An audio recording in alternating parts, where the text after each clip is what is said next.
Olá, alunos do curso Técnico em Secretariado, sejam bem-vindos à nossa aula presencial. Agora eu, professor Nelson Russo, não mais no momento de apresentação, mas agora apresentando o conteúdo, desenvolvendo o conteúdo da nossa disciplina Fundamentos da Administração. Conteúdo este que está em sua apostila e que está tratado, aula por aula, das nossas 4 semanas em slides que estão postados no sistema.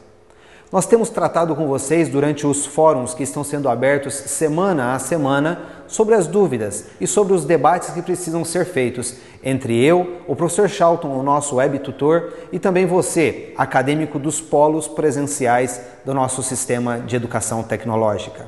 Esse momento da nossa aula presencial é um momento importante, onde eu trato com vocês a respeito das nossas aulas que estão postadas. Vamos então a Fundamentos da Administração. É importante que mantenha foco, pois são apenas alguns minutos onde estaremos juntos tratando sobre a temática. Primeira temática, o primeiro slide a ser tratado, a ser trabalhado aqui, já que a nossa disciplina Fundamentos de Administração é a definição de administração. Esse slide está presente em todos os conjuntos das 4 aulas postadas e que você está tendo acesso. Mas é importante destacarmos, a administração é o sistema estruturado e intuitivo. Intuitivo no sentido de que a administração ela trata com a previsão de elementos. Ela trata da análise de contextos do momento presente, da organização da qual nós fazemos parte, para estabelecer um plano futuro. Sempre, plano futuro não é extremamente factível, extremamente previsível. Existe sempre uma flexibilidade.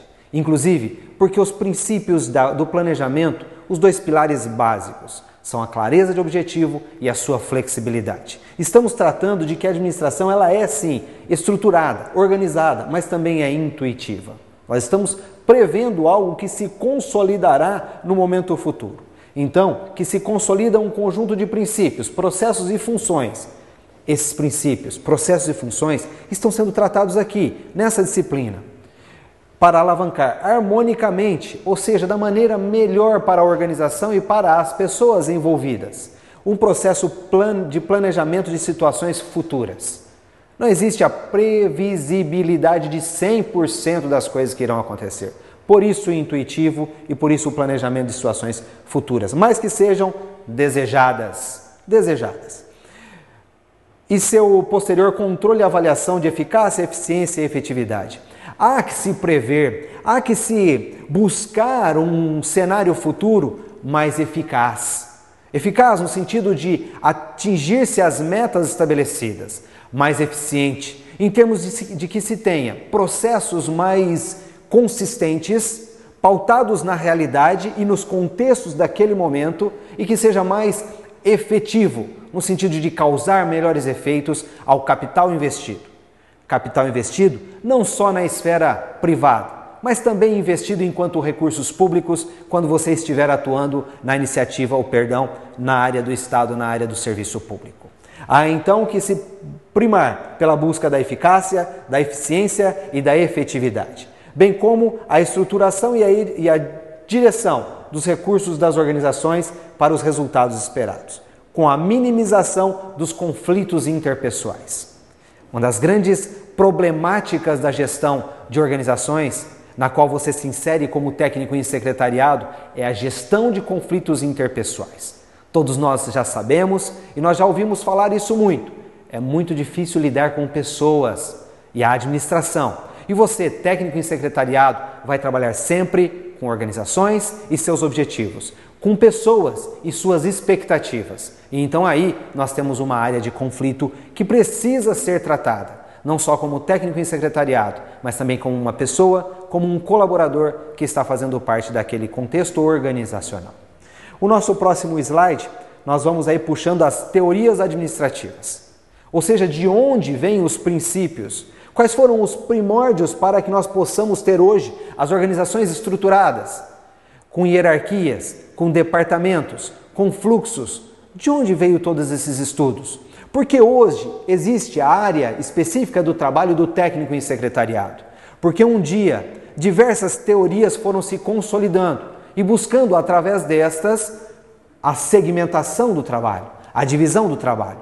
Vamos estudar aqui e vamos repassar aqui de uma maneira bastante rápida e pedagógica algumas das teorias, para que possa melhor elucidar o seu entendimento do sistema apostilado que você tem acesso. Dentre as teorias da administração, uma bastante importante é a teoria da administração científica. Veja bem, nós temos, claro, nas teorias administrativas, que os estudos se consolidaram através dos tempos, através da evolução da sociedade e do interesse do homem para que as suas organizações lograssem êxito. Acontece que no começo do século passado, nos anos entre 1906 e 1911, Frederick Winslow Taylor fez os primeiros estudos, dividindo as tarefas dos trabalhadores no chão de uma fábrica. Taylor era engenheiro e observando a própria fábrica, deixada para ele como herança de seus pais, dos idos da Revolução Industrial, que vocês já estudaram, a Revolução Industrial, que fez com que as atividades industriais deixassem de ser atividades de fundo de quintal, artesanais, para processos mais elaborados e produtivos. Taylor vivia no começo do século passado. Estudou os movimentos dos seres humanos no ambiente de trabalho e dividiu os seus trabalhos. Nós temos como principal herança da administração científica e dos estudos de Taylor a divisão do trabalho. A divisão do trabalho que faz com que nós tenhamos agora a segmentação. Qual é a tarefa de cada um? A especialização nas tarefas. A partir da divisão do trabalho, estabelecida e estudada por Frederick Taylor, nós temos aí o trabalho de Henry Ford. Ford, quem implementou a linha de montagem automobilística que você vê nos filmes que estão dispostos na internet, que você estudou e que você já viu nos filmes de Charlie Chaplin, de Carlitos, o operário, onde ele ficava apertando parafusos numa atividade repetitiva em uma linha de montagem. Ah, professor, mas isso é antigo. Não, o fundamento é antigo, mas a aplicação se dá, inclusive, no momento contemporâneo. Observe a sua volta. Pense nas organizações empresariais da sua cidade.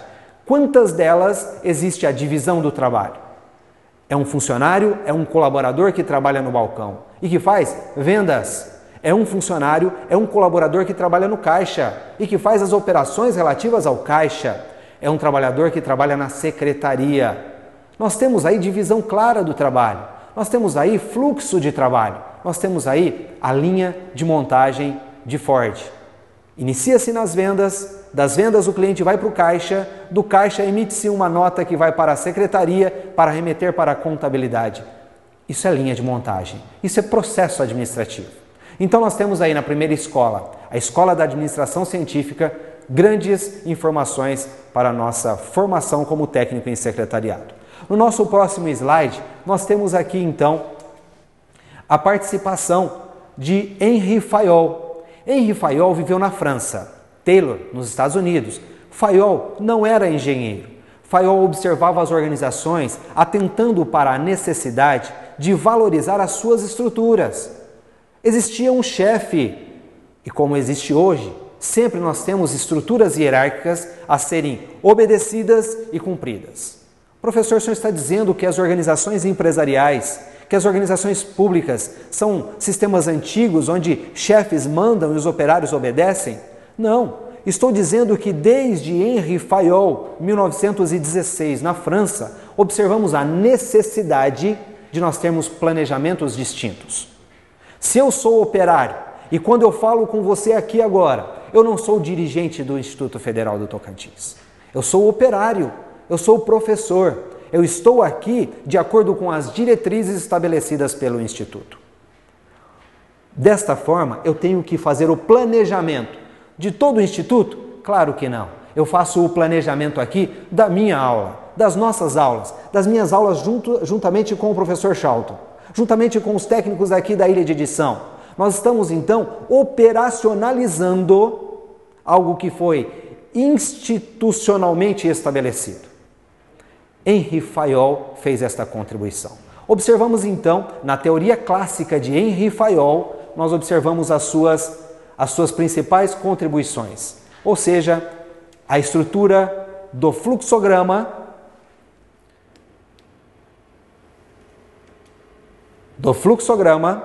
do organograma e também as definições das funções da administração. Se lembram que Taylor fez a divisão das tarefas. Henry Fayol vai colocar as tarefas nas caixinhas dos organogramas. Vejamos, organograma, fluxograma e as definições das funções da administração. São as contribuições principais da nossa teoria clássica de Henry Fayol. Fluxograma é um diagrama que apresenta o fluxo de um processo. No fluxograma são utilizados símbolos que representam diferentes ações. Professor, isso está complexo. Vamos para um pequeno exemplo. No fluxograma, nós temos simbologias. Simbologias. Cada um dos tipos de desenhos que você vê na sua tela e que estão dispostos nos slides das suas aulas, cada um desses itens estabelece um tipo de ação. Eu não posso colocar decisões a serem tomadas num fluxograma e escrever a decisão dentro de um retângulo. Não, a decisão sempre deve vir dentro de um losango, porque a partir da decisão se ramificarão caminhos possíveis para o fluxo de trabalho. Professor, isso não está claro. Na sua apostila você tem as explicações, mas nós temos aqui um exemplo do fluxograma. O início de um processo. O cliente aguarda atendimento. O cliente se encaminha ao atendente. O atendente confere a documentação no balcão de atendimento, seja da prefeitura, seja da loja de comercialização de autopeças.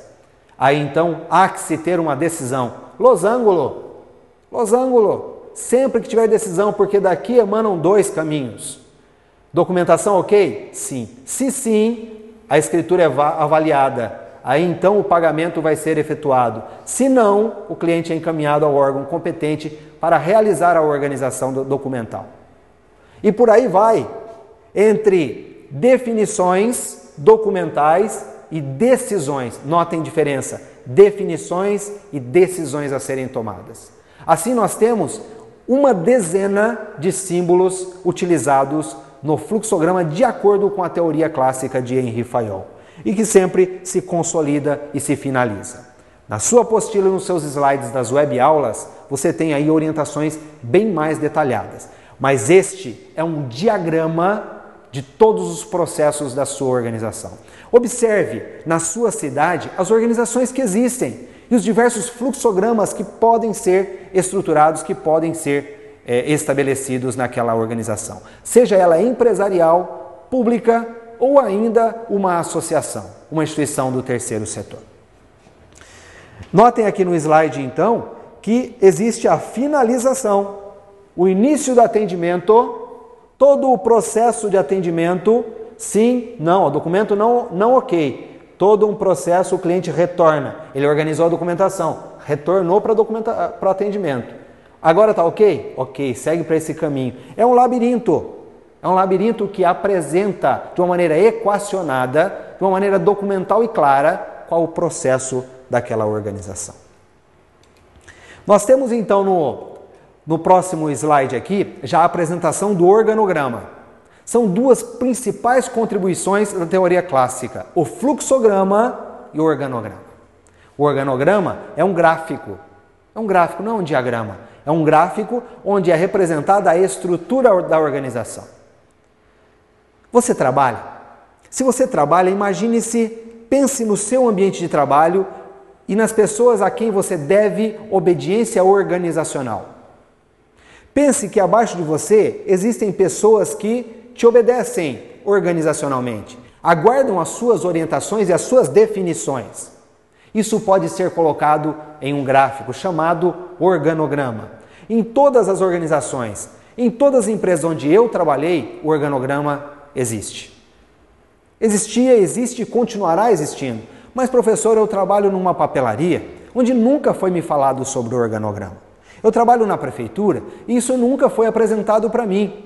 Sim, não foi apresentado. Pode ser que, dependendo do tamanho da organização onde você trabalha, isso nem esteja no papel. Mas é claro que existe acima de você uma gerência, acima da gerência o dirigente, o proprietário da empresa, e isso é um organograma. Pode não estar no papel, mas a partir dessas nossas orientações, você conseguirá observar de uma maneira clara a existência do organograma.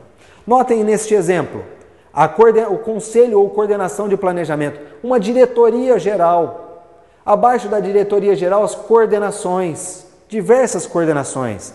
Abaixo, as divisões. E abaixo das divisões estarão os operários.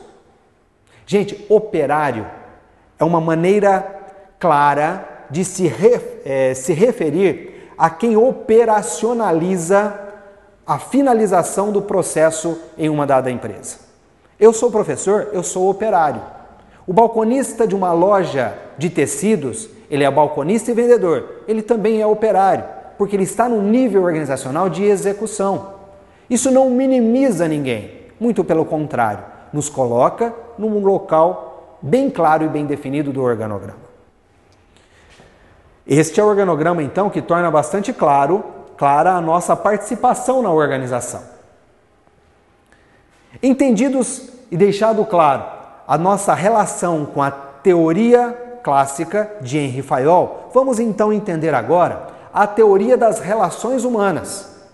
Entenda, nós estamos falando historicamente sobre o século passado, o século XX, esse século que aconteceu tantas e tantas evoluções. Nós tivemos Frederick Taylor estudando tempos e movimentos no chão de fábrica, Henry Ford, que fez a aplicação da teoria de Taylor na linha de montagem automobilística, Henri Fayol, que na França estudou a necessidade dos organogramas e dos fluxos de trabalho, e nós temos agora Elton Mayo.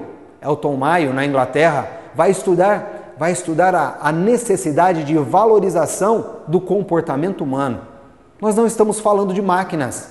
Então, ao final da primeira metade do século passado, Elton Mayo vai estudar as relações humanas. O homem, ele tem situações sociais, ele tem necessidades de motivação.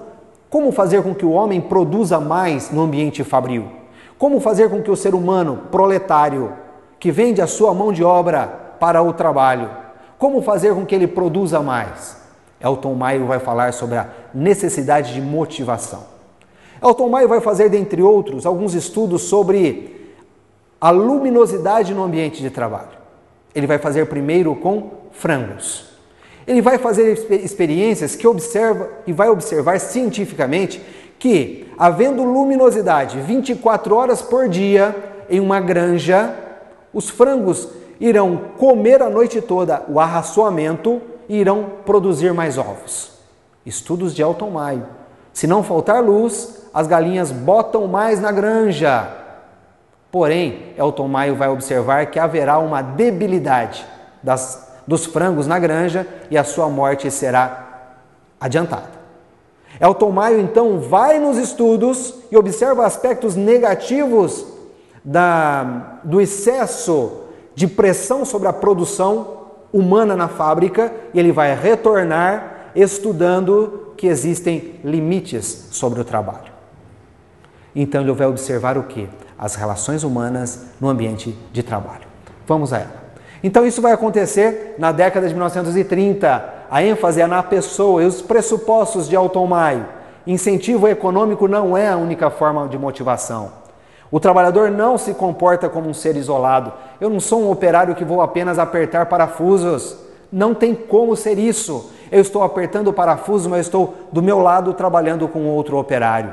Eu estou aqui editando essa aula, projetando, planejando essa aula, gravando essa aula para vocês. Estou aqui com o Tadeu na ilha de edição. Nós não trabalhamos isoladamente. Mais do que isso, nós trazemos de casa, do nosso ambiente externo, todo tipo de motivação e frustração. Se eu briguei em casa, eu estou frustrado e isso impacta a minha eficiência produtiva. Se eu estou de bem com a sociedade lá fora, eu venho para cá motivado e então nós vamos ter avanço e acréscimo à nossa produção.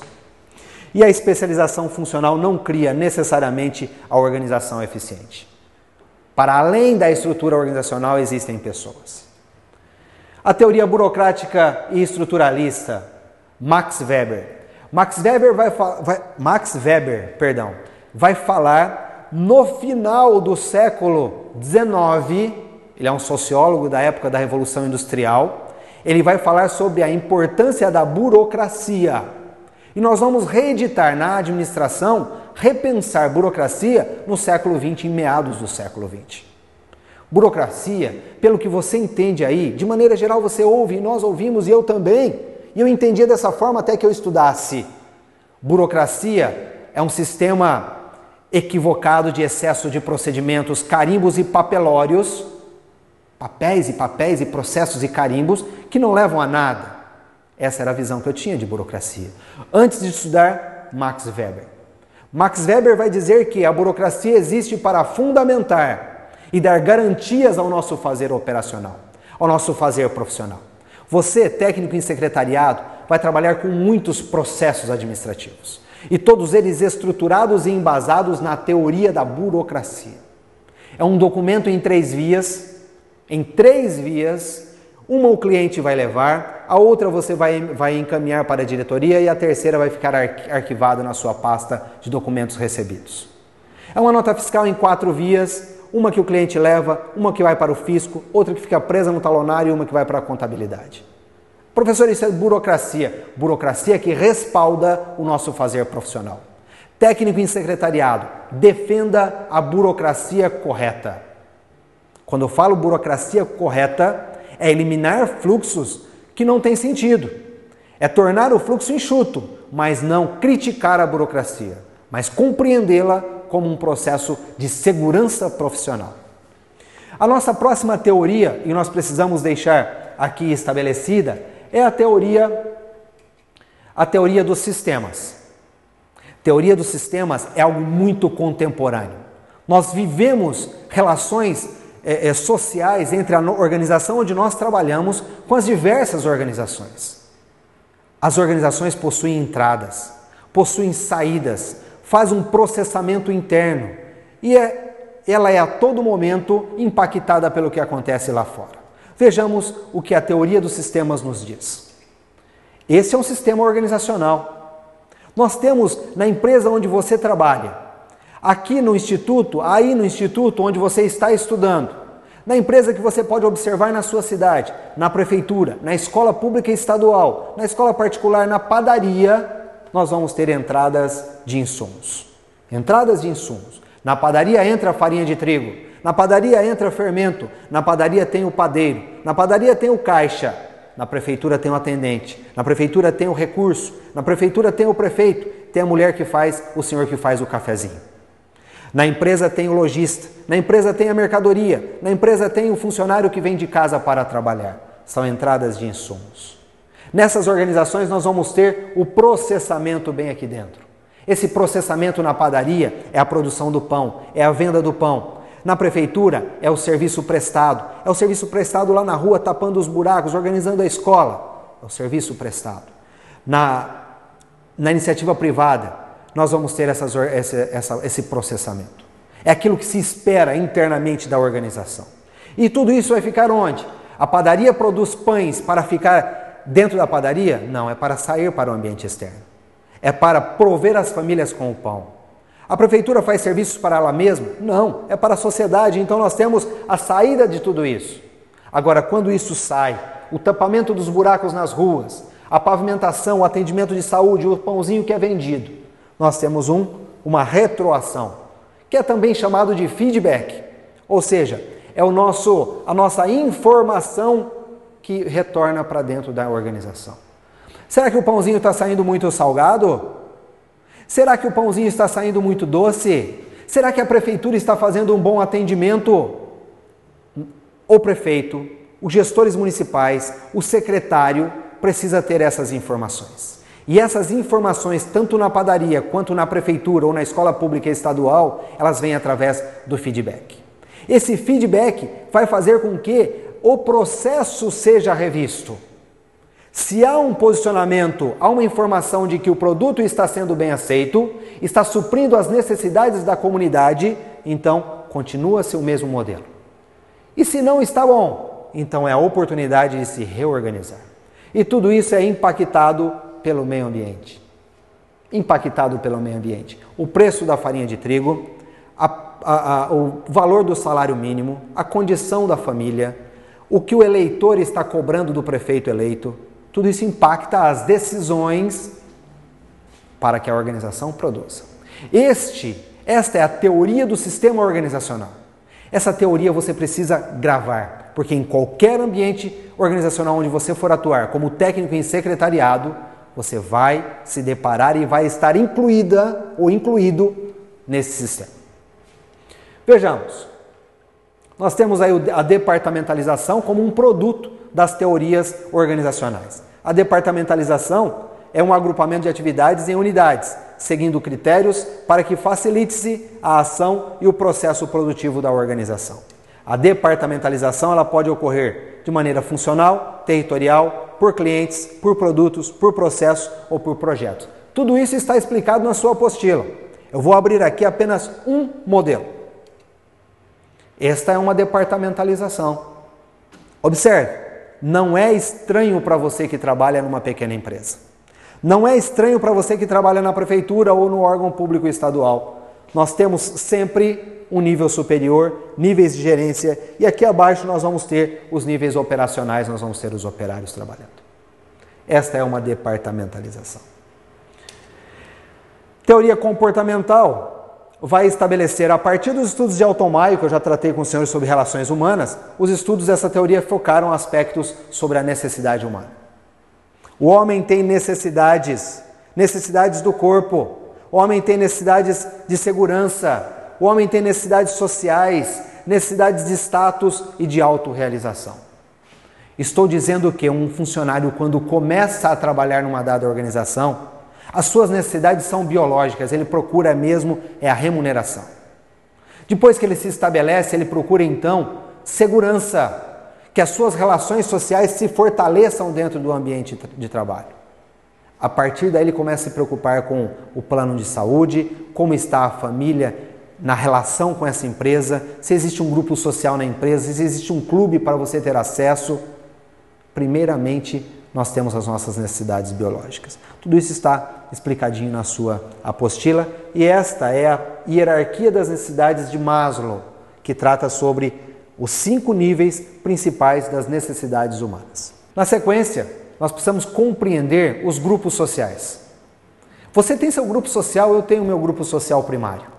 Grupo social primário, professor? Sim, grupos sociais, eles podem ser, ou veja a definição, as pessoas vivem em sociedades, nós vivemos na mesma sociedade, organizadas em pequenos ou grandes grupos. Se você tem um grupo aí, eu tenho um grupo aqui, nós temos grupos distintos. Assim temos uma família, uma comunidade, uma associação, um time de futebol, um grupo de amigos, uma empresa, a prefeitura, enfim, diversas organizações ou diversos grupos.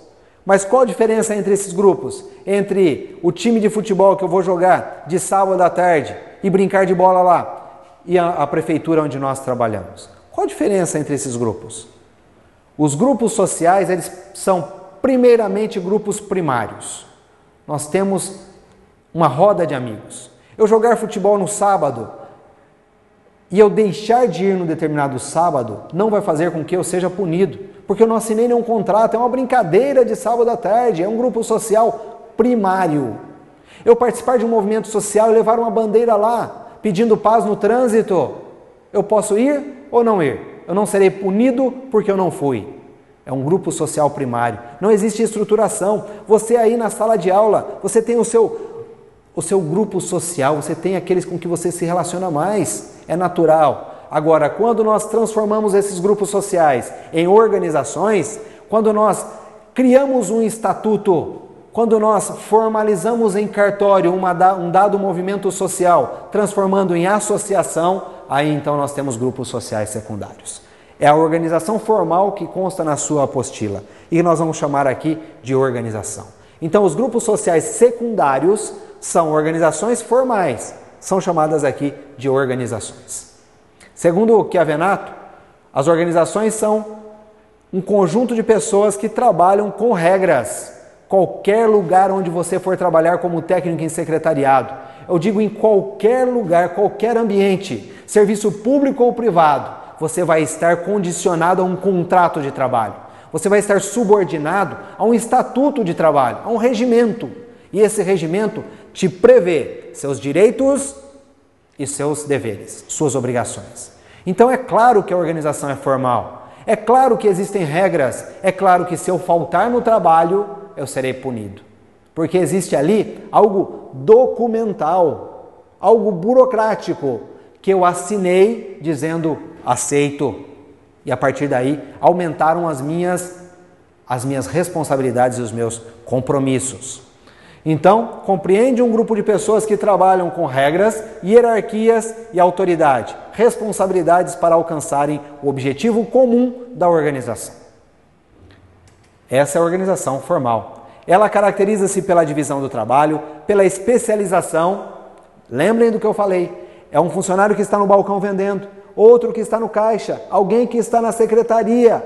Divisão do trabalho, especialização do trabalho e hierarquia. Princípios que vieram lá de Taylor, lá de Fayol, na primeira metade do século passado.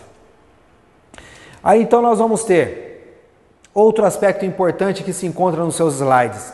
A nossa sociedade ela é organizada em 3 setores. 3 setores. Você precisa entender em qual dos setores está a organização de que você faz parte, naquela que você é técnico em secretariado. O primeiro setor é o setor público. Setor público. Como que eu caracterizo ele? Os recursos advêm de impostos e taxas públicas. São recursos públicos. A finalidade do setor público é o bem-estar coletivo. E como exemplo de organização do setor público, as prefeituras, a Câmara Municipal, o Estado e o Governo Federal. Nós temos um segundo setor, mercado.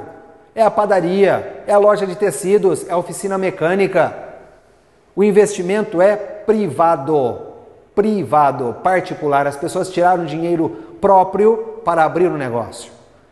Investimento privado. Finalidade, lucro. Olha a diferença do poder público. O poder público, a finalidade é bem-estar coletivo. Na iniciativa privada, a finalidade é lucro. Exemplos, o supermercado, a farmácia, a loja. E nós temos ainda o terceiro setor da sociedade. O terceiro setor é um diferencial, é uma mescla entre o primeiro e o segundo setor. Aqui nós temos recursos particulares, investidos não para obtenção de lucro, mas para o bem-estar coletivo. Aqui nós temos as associações, as fundações privadas, os sindicatos e as igrejas. Nós temos as organizações que se iniciaram com recursos privados, mas que primam pela busca da qualidade de vida das pessoas, pelo bem-estar das pessoas. São instituições que começaram com recursos privados e que visam o bem-estar coletivo. Diferenciem essas 3 organizações. Isso é extremamente importante para o seu fazer profissional como técnico em secretariado. Já partindo para a nossa finalização da nossa aula aqui, o que é o processo administrativo? O processo é qualquer fenômeno que apresente mudança contínua no tempo. Não é uma coisa estática, não tem começo nem fim. É uma sequência fixa de eventos. Então, processo administrativo é uma ação organizada que acontece dentro de uma organização. Como se fabrica um sapato? Um par de sapato na indústria calçadista. Eu posso primeiro colocar o cadarço? Não. Existe um processo. Esse processo administrativo, ele exige que primeiro a gente faça planejamento. Depois a gente faça a organização desses elementos necessários ao processo produtivo, das pessoas e das máquinas. Que a gente faça controle sobre a execução das tarefas. E que a gente faça o direcionamento para onde a organização pretende chegar. Isso é o processo administrativo. Essa ação organizada, ela sempre quando vai acontecer quando vamos fazer uma ação, sempre nós planejamos. Os passos são planejados, seguidos, para se ter sucesso que se quer. Qual a ordem desses passos? São as funções administrativas que você encontra lá na sua apostila, que são as funções administrativas. Existem em todas as organizações níveis organizacionais. Nós temos níveis organizacionais institucional ou estratégico, onde estão os diretores institucionais, os diretores da organização, os administradores. Depois nós temos os níveis intermediários, onde estão os gerentes, onde estão os gerentes e os supervisores gerais. E depois nós temos cá embaixo, onde eu me encontro aqui, no nível operacional, onde nós estamos executando a política, executando a ação. Então observemos aqui nesta tabela, neste gráfico, nós temos os níveis, o nível global ou institucional, onde nós vamos ter os dirigentes que vão estabelecer planejamento a longo prazo. Nós temos o intermediário ou gerencial, onde nós vamos ter os gerentes e chefes de departamento, que vão fazer o planejamento a médio prazo. E cá embaixo nós temos o nível operacional, que vai fazer o planejamento a curto prazo. Esses são os níveis da administração. O mundo mudou e é necessário que a gente mude também. Então o último capítulo da sua apostila fala deste peixinho que está pulando de um aquário para o outro e está buscando não sair do cenário, não sair do mercado competitivo. Se nós temos que mudar, então que a gente faça a mudança. Então eu pergunto para você quais os caminhos para a competitividade. Os caminhos para a competitividade hoje são diferentes dos caminhos tratados na década de 1980. As coisas mudam muito rapidamente. Professor, mas 1980 faz tempo. Não faz tempo.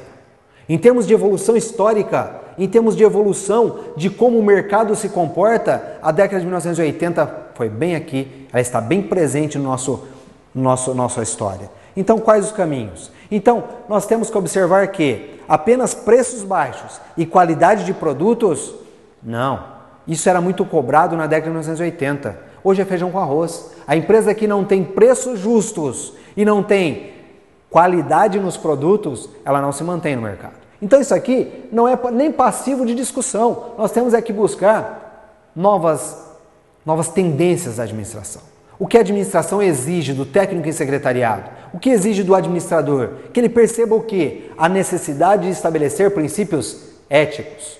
É necessário que as organizações percebam que a sociedade acolheu, sincronizou valores morais e que cobram das empresas, que cobram das prefeituras, dos órgãos e instituições públicas ou privadas que hajam de maneira ética nas suas relações.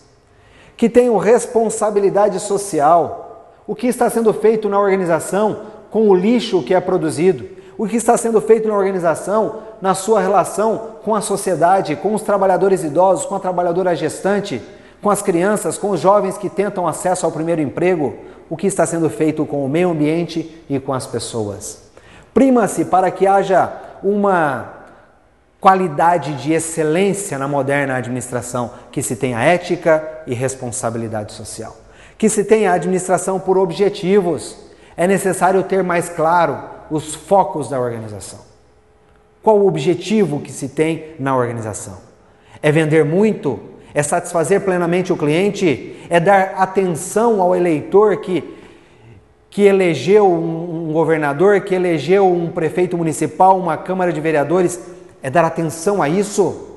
Então, quais são os objetivos organizacionais? É necessário que a administração observe e tenha sempre claros os objetivos. E é necessário que esses objetivos estejam claros a todos os níveis hierárquicos.